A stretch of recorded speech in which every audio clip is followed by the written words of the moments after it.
Gracias al Señor por esta oportunidad maravillosa que nos da. Gracias también al equipo directivo de esta congregación donde el nombre de Dios es glorificado. Agradezco a Dios también ese aporte poderoso que hizo este equipo del regalo de Dios allá todo el sureste, al liderazgo de evangelismo del sureste. Dejaron una llama encendida, dejaron una inspiración.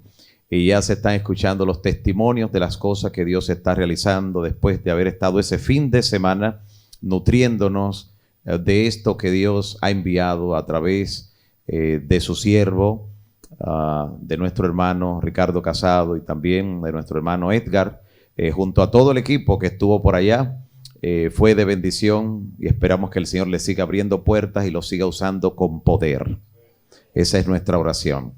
Hoy queremos estudiar un tema importante que está basado en un encuentro que unos discípulos anónimos tuvieron con el Señor Jesús la misma tarde del día de su resurrección. Así que abramos nuestras Biblias en el Evangelio según Lucas, capítulo 24. Lucas en el capítulo 24 y vamos a ver desde el versículo 13 lo que nos dice allí la palabra. Evangelio de Lucas, último capítulo, capítulo 24, desde el versículo 13. Y he aquí, dos discípulos, iban el mismo día que Jesús resucitó, a una aldea llamada como Emaús, que estaba a 60 estadios de Jerusalén. Versículo 14. Describe entonces que iban hablando entre sí de todas aquellas cosas que habían acontecido. Y sucedió que mientras hablaban y discutían entre sí, Jesús mismo se acercó y caminaba con ellos. Mas los ojos de ellos estaban velados para que no le conociesen. Y les dijo: ¿qué pláticas son estas que tenéis entre vosotros mientras camináis? ¿Y por qué estáis, qué cosa? ¿Tristes? Allí continúa el relato, hablando acerca de lo que ocurrió en ese interesante episodio. Pero quiero llamar su atención al hecho de que el relato pasa por alto el nombre de los discípulos, por eso decía, son discípulos anónimos, pero eran de los discípulos de Cristo. Posiblemente pase por alto los nombres de ellos para que nuestra atención no se centre en el agente humano, sino en el encuentro mismo que ellos tuvieron con el Señor Jesucristo. Al mismo Señor Jesús le gustaba con frecuencia pues mostrarse así, no hacer protagonismo. Por eso en una ocasión cuando se acercó el joven rico y le dijo: maestro bueno, él mismo le dijo: pero ¿y por qué me llamas qué? ¿Por qué me llamas bueno? Y muchas veces cuando realizaba un milagro le encomendaba, diciendo: no lo digas ¿a qué? A nadie. Así que Jesús rehuía el protagonismo, vino a desarrollar una misión de humildad en la cual dio ejemplo hasta el final. Alabado sea su nombre por siempre. Y ellos describen el relato que estaban tristes. ¿Y por qué estaban tristes ellos? En sentido general, porque las cosas no habían salido como ellos, ¿qué? Como ellos esperaban. Y ese es un elemento común que nos une con ellos. Cuando las cosas no salen como nosotros estamos esperando, con frecuencia también nos tornamos, ¿qué? Tristes. Cuando las cosas no salen como nosotros queremos, como esperamos. Nos enfrentamos a situaciones con frecuencia que no salen como nosotros hemos planificado. De repente hay que armar de nuevo el plan o darle entonces cabida a un plan B. Y un agravante que tiene esa situación que enfrentamos con frecuencia en la vida es que como seres humanos nosotros no conocemos el futuro. Y esta generación de manera especial anda muy deprisa para meditar y detenerse a pensar cuando las cosas no salen como está esperando, por qué ocurrieron así, y entonces observar detenidamente si hubo una razón particular. Y esta tristeza de los discípulos encierra un gran mensaje, más allá de lo que hemos dicho ya. Porque uno se pregunta, ¿qué realmente será lo mejor? ¿Que las cosas salgan como nosotros queremos, como nosotros esperamos, o que ocurran como ocurren? ¿Cuál de las dos será más conveniente? ¿Cuál usted cree? ¿Se atreve a contestar? ¿Cuál será más conveniente? ¿O qué le gustaría a usted? ¿Que las cosas salgan como usted quiere? ¿Verdad? Es como redundante la pregunta, porque que salga como quiere.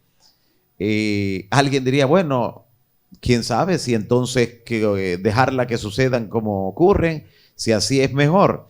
Pero la experiencia indica que cuando las cosas no salen de la manera que nosotros estamos esperando, de las reacciones que tenemos están que nos enfadamos, nos airamos, nos amargamos, tomamos decisiones apresuradas, protestamos y hasta le reclamamos ¿a quién? A Dios. Señor, ¿por qué? Y hay porqués que duran mucho y son grandes. Así que en sentido general nos gustaría que las cosas salgan ¿cómo? Como queremos, como estamos esperando, en sentido general. Ahora, ¿cómo esperaban los discípulos que sucedieran las cosas con el Señor Jesús? Ellos se lo dicen en la conversación, en el conversatorio más adelante. Nosotros esperábamos que Él era el que habría de redimir a Israel. O sea, ellos estaban esperando una liberación del yugo romano, una liberación sociopolítica.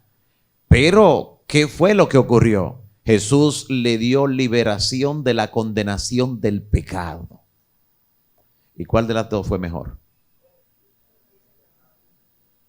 Así que, ¿qué fue mejor? ¿Que las cosas salieran como ellos esperaban o que sucedieran como sucede? Pero claro, esa perspectiva no se tenía antes de que ocurriera la historia completa. Y eso nos dice a nosotros mismos que debemos ver el cuadro completo, la historia completa, no solamente el hoy, no solamente el lugar donde estamos, debemos ver el cuadro completo. No ver el cuadro completo hace que cometamos errores en cuanto a la perspectiva que tenemos. Es como comenzar a ver una película ya por la mitad. Y tan pronto usted la ve, posiblemente se identifique con uno de los personajes de la película, pero de repente ese personaje muere y dice, pero ¿y por qué murió? ¿Por qué no lo entiende? Sí, entonces al no saber la historia completa, al no ver cuándo comenzó, saber los detalles, eso nos deja ese gran interrogante. Y entonces lo mismo sucede con frecuencia con nosotros. Entre esas opciones, definitivamente, nosotros anhelamos y por eso oramos para que las cosas ocurran como nosotros esperamos, pero tenemos que dejar el espacio entonces para la opción que el Señor tiene.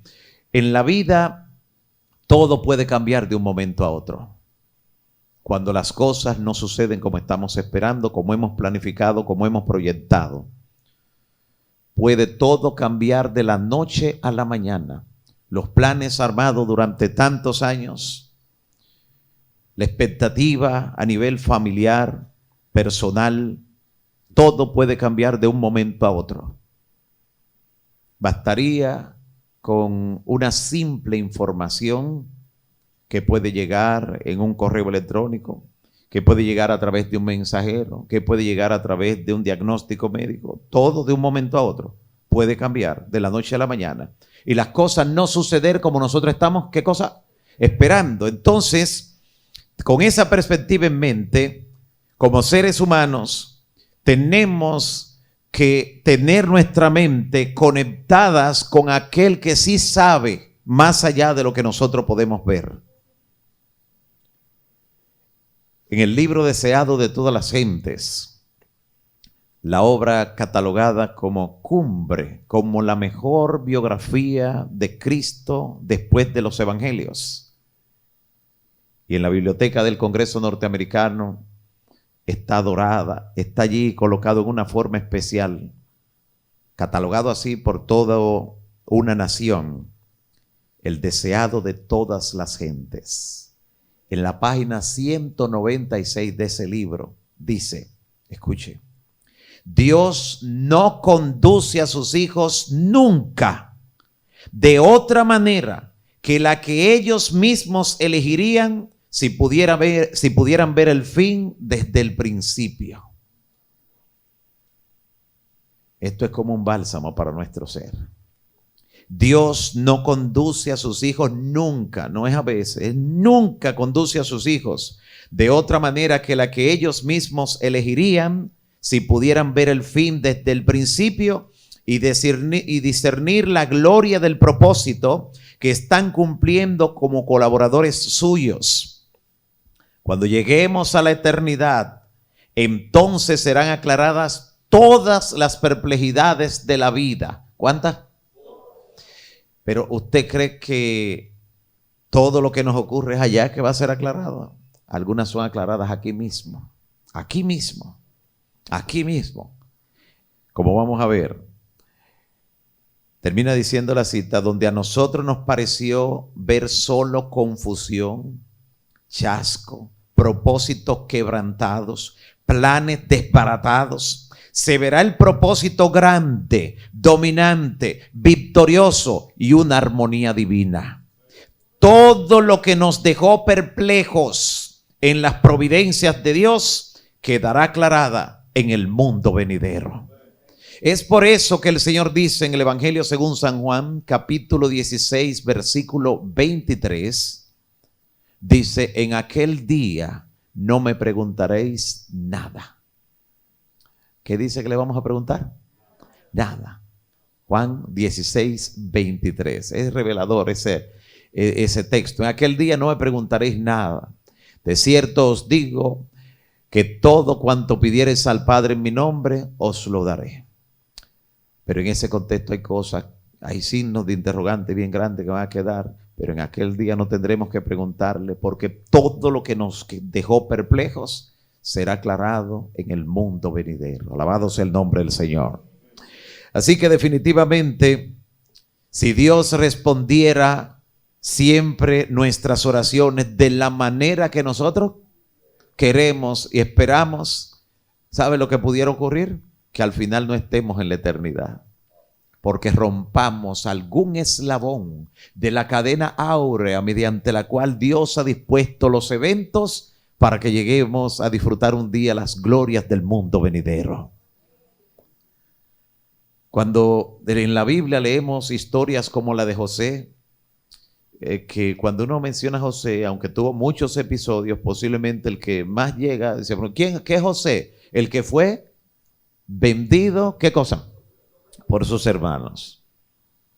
Fue vendido por sus hermanos. Ustedes conocen las intrigas que rodearon esa familia, porque era una familia disfuncional en alto grado. Eran 12 hermanos y una hermana que procedían de 4 madres. Así que usted puede imaginarse la cantidad de intrigas y cosas que a veces se conformaban allí, y todo eso dio al traste con que José en un momento fuera vendido y llevado como esclavo. Y usted puede recorrer esa historia y decir, en algún momento de descuido de la vigilancia que llevaba a estos hombres como esclavos, el joven José pudo haberse escapado. Pero él prefirió dejar ver los eventos y él estar seguro en las manos del Todopoderoso. Siempre él confió que alguien estaba por encima de todo, guiándolo todo para su bien. Cuando uno entiende eso, puede comenzar a ejercitar la fe. Y la fe puede comenzar a fortalecerse. Es esencial, porque sin fe no es difícil, es imposible agradar a Dios. Y así entonces debemos tener siempre nuestra mente abierta a los propósitos divinos, que siempre será más grande que los nuestros. Tener la mente abierta, porque como alguien dijo, la mente es como el paracaídas. Solo funciona si está como abierto, si se abre. Si no se abre, ya usted sabe lo catastrófico que puede ser. Por eso es que, inspirado por el Espíritu Santo, el apóstol Pablo, en un texto ya muy conocido de Romanos 8:28, él dice, y sabemos que a los que aman a Dios, ¿cuánto? Y de ese texto, ¿sabe qué es lo central, a destacar? Todas las cosas. A los que aman a Dios, todas las cosas le ayudan a bien. Todas. Cuando usted examina su vida, conecta eventos, ata cabos y medita seriamente, dice, aquello que aquel tiempo para mí fue una tragedia, de no haber sido por eso. Aquello que para mí era tan catastrófico, yo pensé que no iba a tener fuerzas para, si no hubiera ocurrido. Dios organizó todo para nuestro bien, alabado sea su nombre. Lo que debemos asegurarnos es que somos de aquellos a los que Dios aman. A los que a Dios aman, todas las cosas, ¿qué cosa? Le ayudan a bien.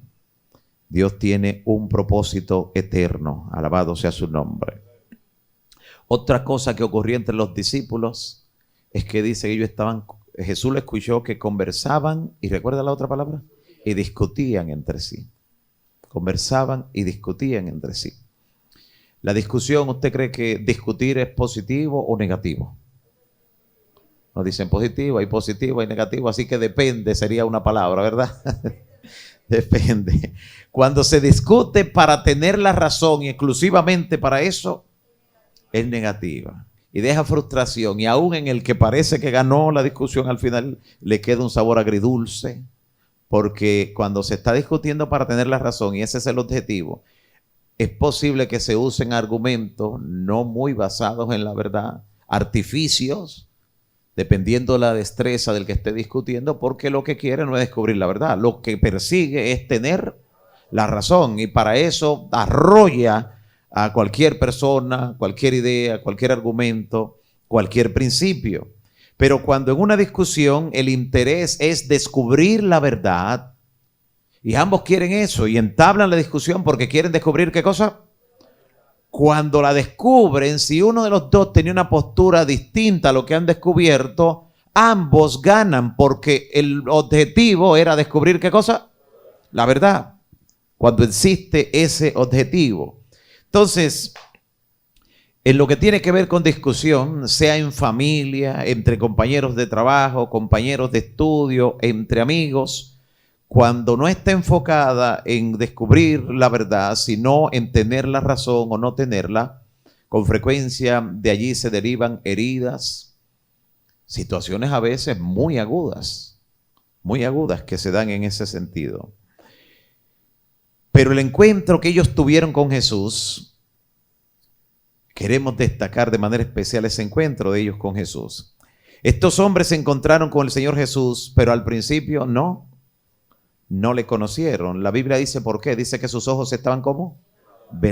Estaban velados. O sea que sus ojos estaban mirando, pero no estaban viendo. ¿Estaban mirando? ¿Qué cosa?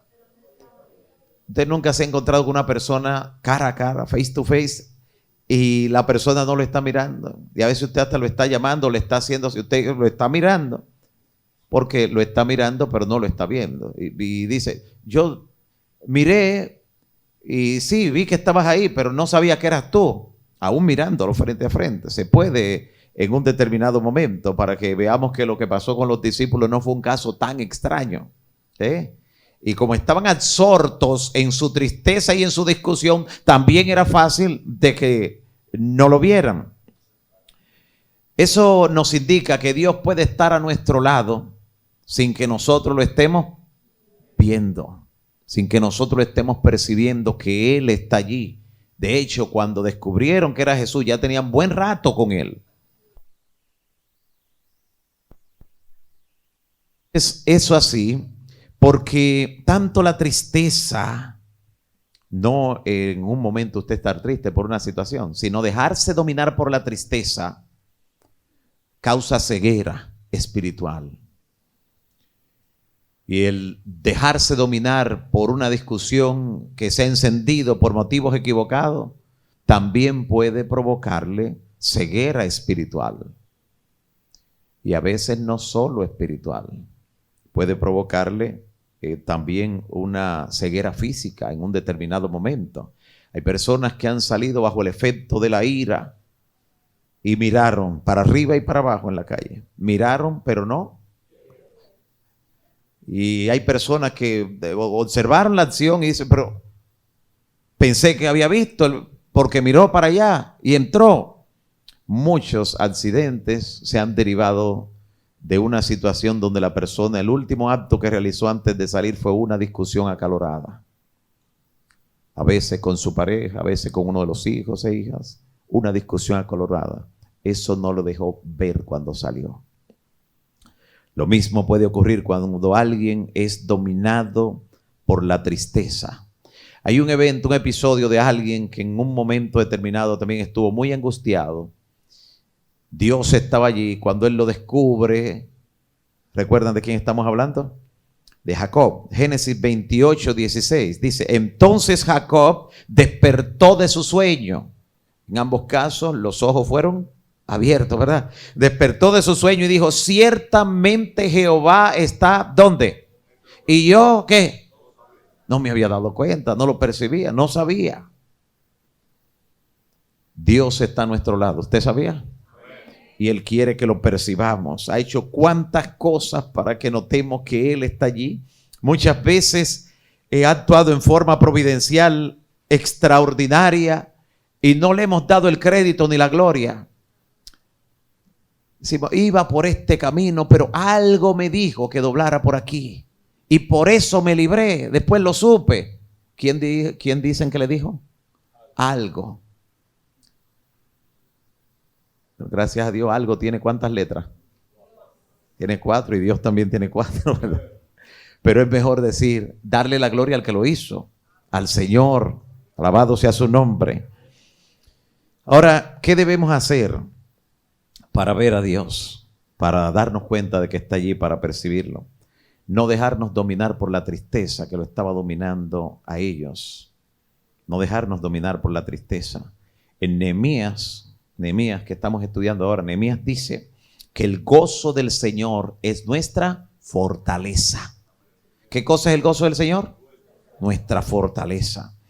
Y en Filipenses 4:11 el apóstol Pablo dice, he aprendido a contentarme cualquiera que sea mi situación. Eso no es algo natural, no es algo normal. Por eso ese pasaje termina diciendo en el 13 que todo lo puedo en Cristo que me fortalece. Pero he aprendido a contentarme. Es algo que se aprende en la escuela donde el gran maestro es Cristo Jesús. He aprendido. No tenemos posiblemente un temperamento que sea así de expresivo con lo que tenga que ver con el gozo. Nuestra personalidad, tal vez hasta para una fotografía tenga que hacer un esfuerzo para sacar algo de sonrisa. Una leve línea que note que era sonriendo, que estaba, posiblemente. Pero es algo que se aprende como quiera en la escuela de Cristo. Se aprende definitivamente. Y cuando las cosas no salen como nosotros queremos, debemos entonces decirle, Señor, entonces que sea como tú quieres.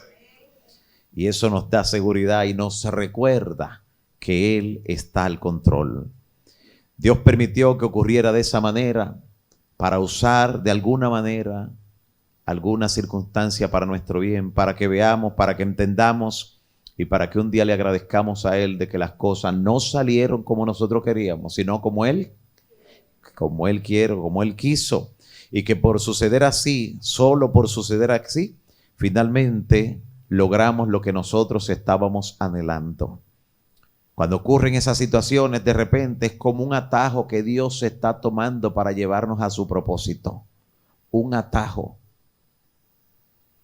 Piensa en José otra vez, llevado a Egipto como esclavo. Posiblemente era la forma más rápida que Dios tenía de llevarlo al lugar donde quería prepararlo, porque un día él tenía que llegar a hacer aquello para lo cual él nació y por lo cual él tenía sus sueños, los sueños que Dios le daba de que iba a gobernar. ¿Y en qué momento? Cuando salvaría toda una civilización de morir ¿de qué? De hambre, incluyendo al linaje sagrado, que es el foco de todo el plan de salvación y lo que Dios quería preservar por encima de todo. Esas hambrunas que hubo en los días de Abraham, en los días de Isaac, en los días de Jacob, no fueron casuales. El enemigo intentó mediante todas estas formas desaparecer el linaje sagrado. Él lo sabía muy bien, sabía quién vendría a partir de allí y quiso matar la raíz para que no llegara un día a venir aquel que es bendito por los siglos de los siglos. Y José, en ese atajo que Dios tomó y lo llevó rápidamente a Egipto, no lo compró cualquiera. ¿Se ha dado cuenta que no lo compró cualquiera? Lo compró un funcionario muy importante. Y claro, en todo lugar aquí en la tierra Satanás puede utilizar a alguien. Él nunca entra a un lugar solo, necesita a alguien para entrar. En el Edén entró con entre los discípulos entró con, y dice literalmente que tras el bocado entró ¿quién en él? Satanás. Y hay una reunión y Satanás sabe que la mejor forma de él entrar es a través de alguien. Si alguien baja la guardia y le permite entrar, él entrará a través de esa persona. Así que allí, a través de la mujer de Potifar, usted conoce los eventos que ocurrieron. Y allí parece muy rápido, porque la bendición de Dios le acompañó y de esclavo llegó ahora a ser mayordomo. Eso fue un salto enorme, de esclavo a tener todo a su cargo. Y dice la Biblia que desde que fue ascendido, entonces, porque él era un esclavo antes, la mujer lo veía antes, ¿cierto? Pero hasta que no ocurrió la promoción, no puso sus ojos en él. Y entonces, de allí pareciera que desciende cuando es llevado a la cárcel, pero no descendió. Eso también mostró que Dios estaba al control, porque un hombre que llegó como esclavo, que sea acusado por la mujer de su amo, siendo ese hombre un funcionario de la talla de Potifar, no lo iban a encarcelar. ¿Qué era lo que le hacían? Así que ser llevado, y no a cualquier cárcel, no lo llevaron a la Victoria. No fue a la Victoria. Sí, fue a la cárcel del palacio. Y eso, ¿sabe lo que Dios lo estaba llevando a la universidad ahora? En la escuela donde estaba enseñando, él habla de la universidad. Porque iban a caer ahí en esa cárcel 2 maestros que le iban a enseñar todo el protocolo de palacio. Pues cómo iba a llegar de esclavo, mayordomo, ahora al palacio. No, tenía que aprender con unos maestros allí que le iban a enseñar protocolo real, diplomacia. ¿Quiénes fueron esos 2 que cayeron allí? El copero y el panadero. Ellos. Y José en la cárcel, desde que cayó en la cárcel, Dios hizo que él hallara gracia en los ojos del carcelero y lo puso a dirigir todo. Donde José llegaba era a dirigir. Llegó como esclavo a la casa de Potifar y lo pusieron como mayordomo, encargado de todo. Dice, de la casa que estaba en la ciudad y de la finca que estaba en todo. Cae en la cárcel y en la cárcel vas a dirigir. Pero ocurren algunos eventos allí interesantes que posiblemente lo tentaron a sumirse en la tristeza. El hombre que salió de la cárcel y que él se lo reveló mediante el sueño, se olvidó de él, la ingratitud humana, se olvidó de él durante ¿cuánto? Pero aún eso estaba en las manos del Señor. Si José sale inmediatamente o regresa otra vez a exponerse a las intrigas de la mujer de Potifar, y como dicen en el mundo, pudo haber ocurrido que con candela y puya iba a regresar allí, y si no iba a regresar allí, iba a regresar a su tierra. Y si regresaba a su tierra cuando vinieran los 7 años de hambre, ¿dónde iba a estar José? Allá donde los que iban a morir también. No era el momento, pero eso solo lo sabía aquel que ve el cuadro completo, alabado sea su nombre. Hizo que se le olvidara por 2 años. Y a los 2 años, cuando se recordó ante el sueño de Faraón, ese era el momento de Dios, alabado sea su nombre. Salió de la cárcel a ser gobernador de Egipto. La espera, los cambios de planes, la ingratitud de algunas personas. Todo eso, si Dios lo permitió y usted está en la mano del Señor, siéntase seguro que todas las cosas obran para el bien de los que le aman. ¿Cuánto? Todas las cosas, alabado sea su nombre. ¿Qué decir de cómo incide en esto de la discusión que estábamos hablando un momento? Y es uno de los puntos que destacamos allí. Para ver a Dios, no podemos decir no discuta, porque es posible que no puedas evitar discutir. En este tiempo se discute de todo y casi en todo lugar. Y casi todo el mundo se siente autoridad para discutir cualquier tema. Estamos en la era del conocimiento y eso se deja sentir aún en las calles. Pero puedes, con la ayuda del Todopoderoso, encauzar o redireccionar cada discusión para un buen fin que glorifique el nombre del Señor. Hay situaciones a veces que se han dado tras discusiones, no solo la catástrofe de la que hablamos hace un momento. Tenemos un caso nosotros bien cerca allá en la familia de algo que ocurrió tras una discusión.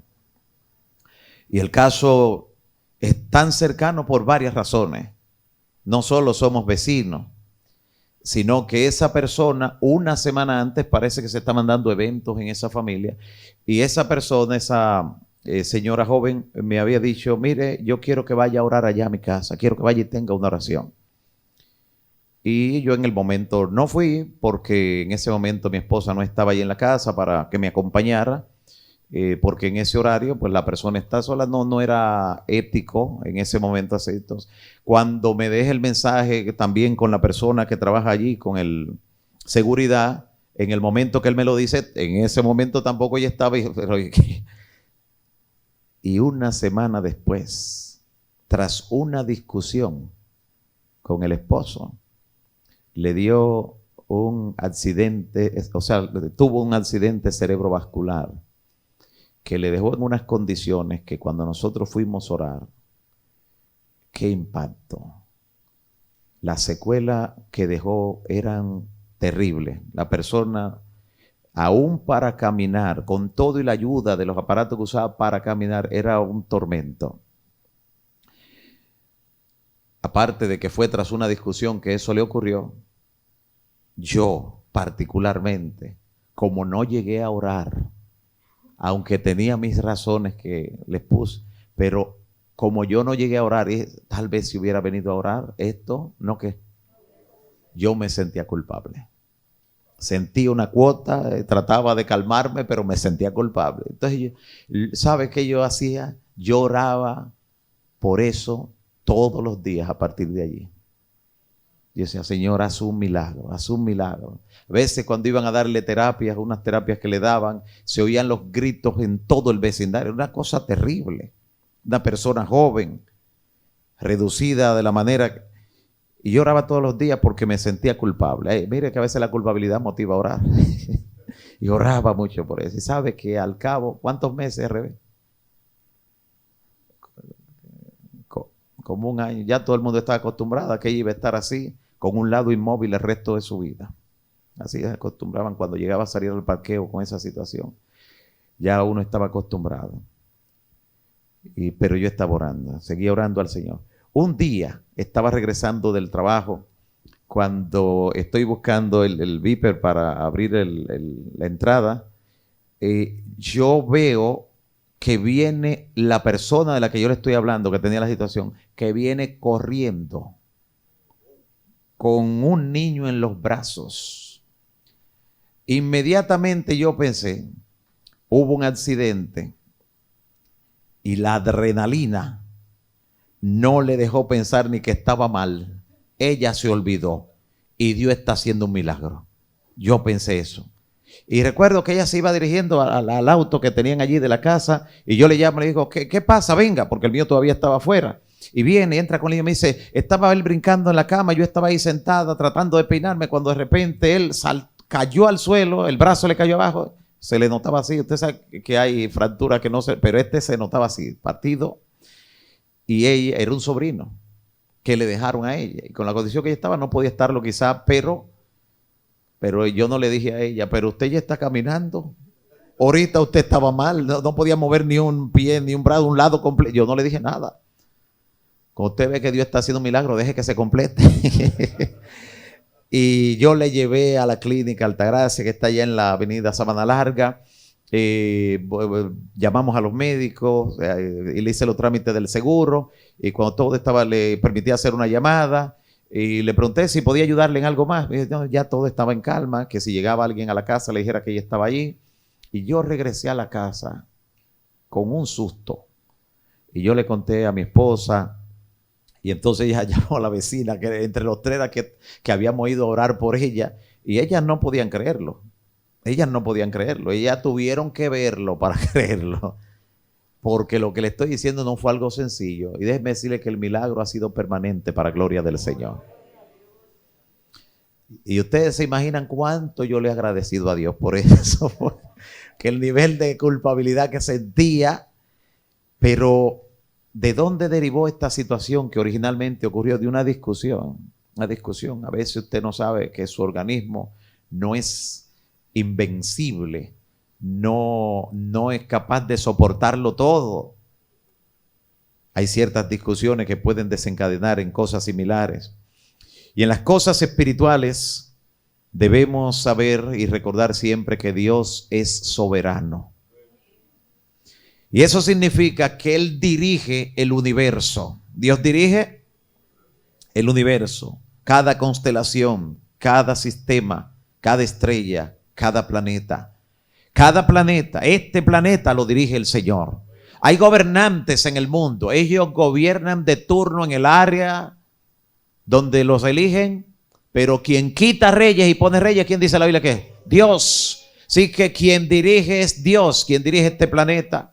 La iglesia, como líder, como dirigente, alguien puede pensar que Él es que dirige la iglesia. Pero ¿saben quién dirige la iglesia? Dios. Cristo Jesús es la cabeza de la iglesia. Ahora, como se dice en matemática, para que determine por simple invención, si Dios es que dirige el universo, que dirige el planeta y que dirige la iglesia, ¿quién crees que dirige tu vida? Dios. Él dirige y dirigirá siempre tu vida. Y la única forma que Él no te va a dirigir en tu vida es que tú lo rechaces y le digas, no quiero más que dirija, yo tomo el control.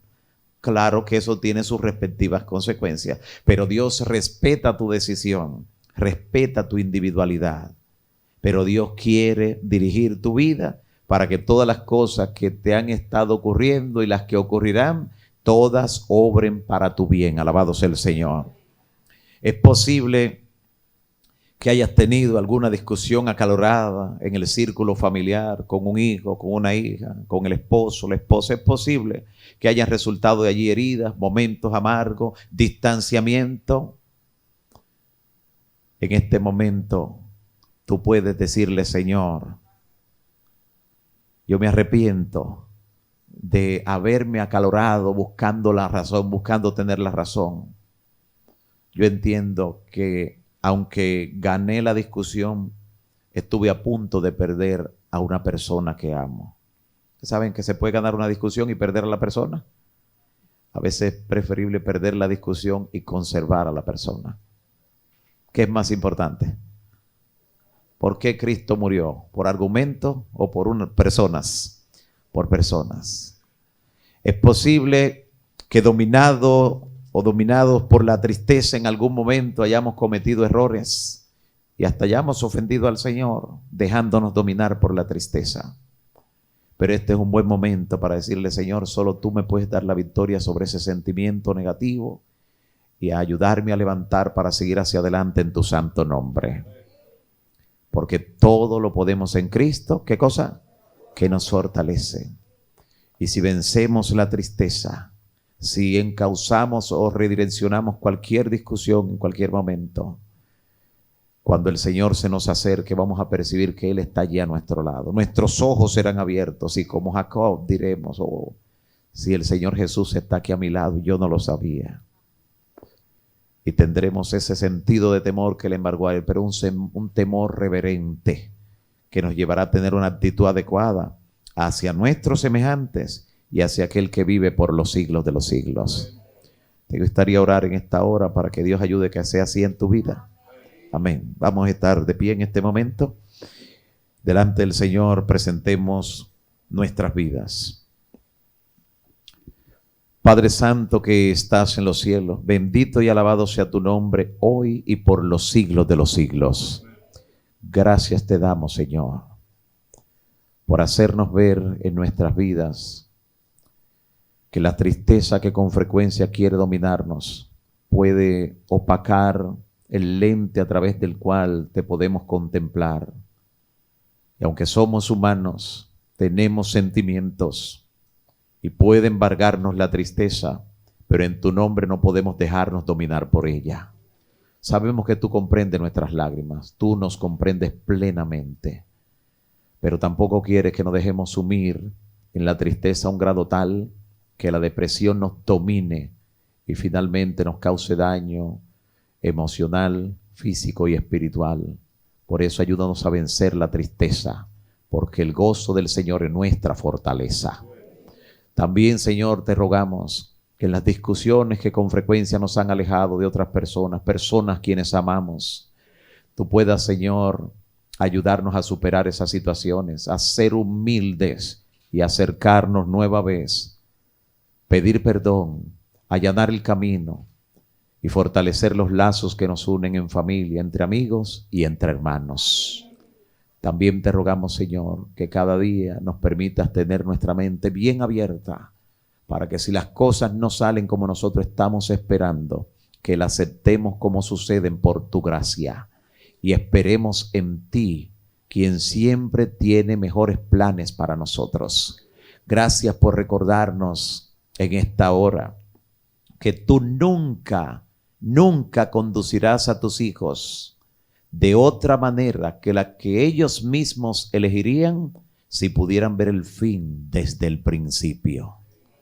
Gracias porque un día tendremos eterno gozo y agradecimiento por habernos conducido paso a paso, incluyendo las perplejidades que aparecieron, porque ellas nos ayudaron a crecer o nos evitaron un mal mayor. Cuida y guarda los nuestros y escucha cada oración que está silente en cada corazón en esta hora. Cada adorador posiblemente vino con alguna situación particular, con algún pedido, con algún clamor desesperante. Respóndele, Señor, de acuerdo a tu santa y divina voluntad. Y que este mismo día, esta misma tarde, mediante alguna llamada, algún mensaje, alguna visita, alguna impresión del Espíritu, puedas recibir la señal de que ya tú comenzaste a resolver esa situación. Gracias por escucharnos. Permite que volvamos a vernos pronto en paz y plena salud. En el nombre de Jesús. Amén. Dele un abrazo al que está a su lado. Dígale, Dios te bendiga.